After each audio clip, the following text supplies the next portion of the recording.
होते हैं जहां पहुंचते ही शब्द अपने आप शांत हो जाते हैं। आंध्र प्रदेश का श्रीशैल पर्वत भी ऐसा ही स्थान है। घने जंगल, ऊंची पहाड़ियां और नीचे बहती कृष्णा नदी। यहाँ की हवा में एक गहरी चुप्पी है, लेकिन यह चुप्पी खाली नहीं है। यह चुप्पी एक विरह, एक प्रतीक्षा और एक अधूरी भावना की कहानी अपने भीतर समेटे हुए है। इसी श्रीशैल पर्वत पर स्थित है मल्लिकार्जुन ज्योतिर्लिंग, जिसे दक्षिण का कैलाश भी कहा जाता है। इस ज्योतिर्लिंग की कथा हमें सीधे भगवान शिव के परिवार तक ले जाती है। एक समय की बात है, भगवान शिव और माता पार्वती के दोनों पुत्र श्री गणेश और श्री कार्तिकेय अपने विवाह को लेकर आपस में विवाद करने लगे। दोनों ही चाहते थे कि पहले उनका विवाह हो। माता पिता के लिए यह निर्णय कठिन था, इसलिए उन्होंने एक शर्त रखी। कहा गया कि जो पहले पूरी पृथ्वी की परिक्रमा करके लौट आएगा, उसी का विवाह पहले होगा। माता पिता की बात सुनते ही कार्तिकेय स्वामी अपने वाहन मोर पर सवार होकर तुरंत पृथ्वी की परिक्रमा के लिए निकल पड़े। वे तेज थे, युवा थे और आत्मविश्वास से भरे हुए थे। वहीं दूसरी ओर गणेश जी के सामने एक बड़ी समस्या थी। उनका शरीर स्थूल था और वाहन एक छोटा सा चूहा। भला वे कार्तिकेय की गति से पृथ्वी की परिक्रमा कैसे कर पाते? लेकिन गणेश जी ने अपनी बुद्धि से वह कर दिखाया जो बल से संभव नहीं था। गणेश जी ने माता पार्वती और भगवान शिव की विधिवत पूजा की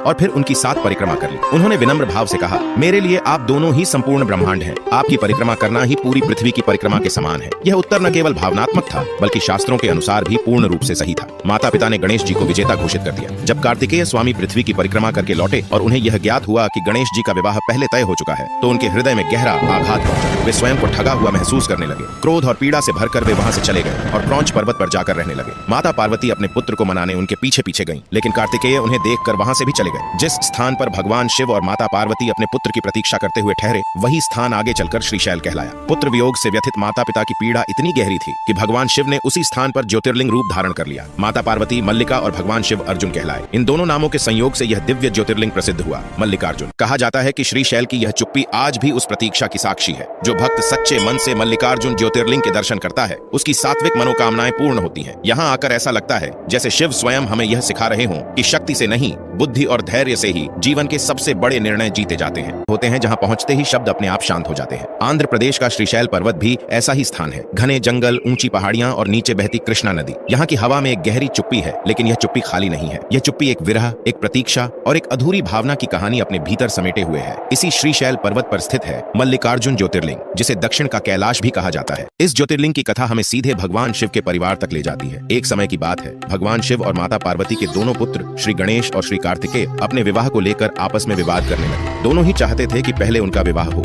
माता पिता के लिए यह निर्णय कठिन था, इसलिए उन्होंने एक शर्त रखी। कहा गया कि जो पहले पूरी पृथ्वी की परिक्रमा करके लौट आएगा, उसी का विवाह पहले होगा। माता पिता की बात सुनते ही कार्तिकेय स्वामी अपने वाहन मोर पर सवार होकर तुरंत पृथ्वी की परिक्रमा के लिए निकल पड़े। वे तेज थे, युवा थे और आत्मविश्वास से भरे हुए थे। वहीं दूसरी ओर गणेश जी के सामने एक बड़ी समस्या थी। उनका शरीर स्थूल था और वाहन एक छोटा सा चूहा। भला वे कार्तिकेय की गति से पृथ्वी की परिक्रमा कैसे कर पाते? लेकिन गणेश जी ने अपनी बुद्धि से वह कर दिखाया